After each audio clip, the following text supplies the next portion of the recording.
കേരളത്തിലെ വിനോദസഞ്ചാര മേഖലയ്ക്ക് കോവളം ബീച്ച് ഒഴിവാക്കാൻ കഴിയാത്തതാണ്. അന്തർദേശീയ തലത്തിൽ അറിയപ്പെടുന്ന ബീച്ച് കൂടിയാണ് കോവളം ബീച്ച്. ഓരോ ദിവസവും ഒരുപാട് സഞ്ചാരികൾ വരുന്ന സ്ഥലമാണ്. മാത്രമല്ല ഇൻ്റർനാഷണൽ ബീച്ച് എന്നുള്ള നിലയിൽ കോവളം ആളുകൾക്ക്, വിദേശ സഞ്ചാരികൾക്ക് വലിയ താല്പര്യമാണ്. കേരളത്തിന് പുറത്തു നിന്നുള്ള ഡൊമസ്റ്റിക് സഞ്ചാരികളും ഇഷ്ടം പോലെ കോവളത്തേക്ക് വരുന്നുണ്ട്. എന്നാൽ ഈ കപ്പൽ അപകടത്തിന് ശേഷം തീരത്ത് കുറേ വസ്തുക്കൾ അടിഞ്ഞിട്ടുണ്ട്. ഈ അടിഞ്ഞ വസ്തുക്കളിൽ കുറച്ച് ആശങ്ക കോവളം തീരത്ത് ഉണ്ടാക്കുന്നു എന്നാണ് നമുക്ക് മനസ്സിലാക്കുന്നത്. കോവളത്തിൻ്റെ ടൂറിസം സാധ്യതകളെ ഇത് ബാധിക്കാതിരിക്കാൻ നമ്മൾ ശ്രദ്ധിക്കണം.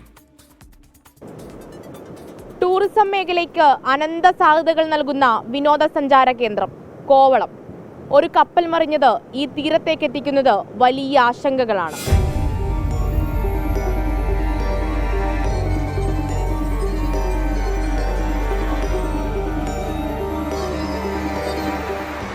കൊച്ചിയുടെ തീരത്ത് ചരക്ക് കപ്പൽ അപകടത്തിൽപ്പെട്ടത് കഴിഞ്ഞ മാസം 24-ന്.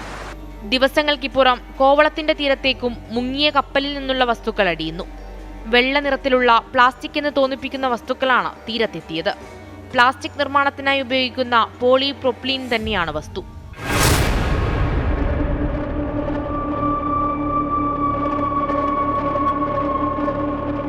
എവിടെ നോക്കിയാലും ഇതേപോലെ പ്ലാസ്റ്റിക് തരികളാണ്. ഇതെന്താണ്, എങ്ങനെയാണ്, ദോഷം ചെയ്യുമോ എന്നെല്ലാം വിനോദസഞ്ചാരികളെ പറഞ്ഞു മനസ്സിലാക്കേണ്ടതുണ്ട്. അല്ലെങ്കിൽ അത് ബാധിക്കുന്നത് കോവളത്തിന്റെ ടൂറിസം സാധ്യതയെ തന്നെയാണ്.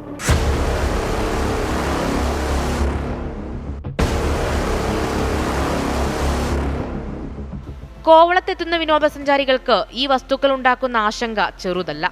കാര്യമെന്താണെന്നറിയാനുള്ള കൗതുകവും കാണാം. കുട്ടികളുടെ അടക്കം സുരക്ഷയെ ബാധിക്കുമെന്ന് വിനോദസഞ്ചാരികൾ പറയുന്നു. It is risky for the kids' health, for us, of course. But I really don't know what is this. I don't know about exactly the particles, exactly the chemical of these small things.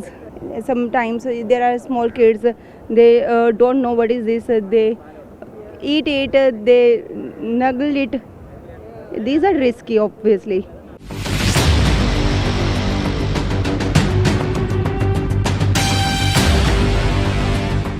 ജനങ്ങളിലേക്ക് എത്തുന്നത് ഒരുപക്ഷെ അനാവശ്യ ഭീതിയായിരിക്കാം. പക്ഷേ tourism മേഖലയെ ചെറിയ രീതിയിലെങ്കിലും ബാധിച്ചാൽ അത് വലിയ നഷ്ടമുണ്ടാക്കും. ഓഫ് സീസൺ ആണെങ്കിൽ പോലും ഇവിടേക്ക് ഈ സമയത്തെത്തുന്ന വിനോദസഞ്ചാരികളുടെ എണ്ണത്തിലും കുറവുണ്ട്. ഇത് കാണുമ്പോൾ ഒരു ആശങ്കയുണ്ട്. പക്ഷേ നമ്മുടെ പഴയ കാലത്തെ ഒരു ഇതങ്ങ് പോവുകയാണ്. ഇത് എങ്ങനെയെങ്കിലും ഇത് ചേഞ്ച് ചെയ്യണം, മൊത്തത്തിൽ എടുത്ത് മാറ്റാനുള്ള ഒരു ഗവൺമെൻറ് ഇതിന് തയ്യാറാകണം.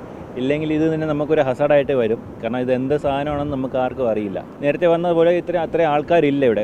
മുമ്പ് നമുക്ക് അതുവരെ ഇറങ്ങി പോകാമായിരുന്നു നല്ലതായിട്ട്. പക്ഷേ ഇപ്പോൾ ആരെയും കാണാനില്ല. ഈ എന്തുകൊണ്ടാണെന്ന് ഇപ്പം മീനിൻ്റെ ഇതുപോലും ഇപ്പോൾ ഇവിടെ എല്ലാം മീനുകൾ ഇഷ്ടം പോലെ കാണാമായിരുന്നു. ഇപ്പോൾ അതുപോലും കാണാനില്ല.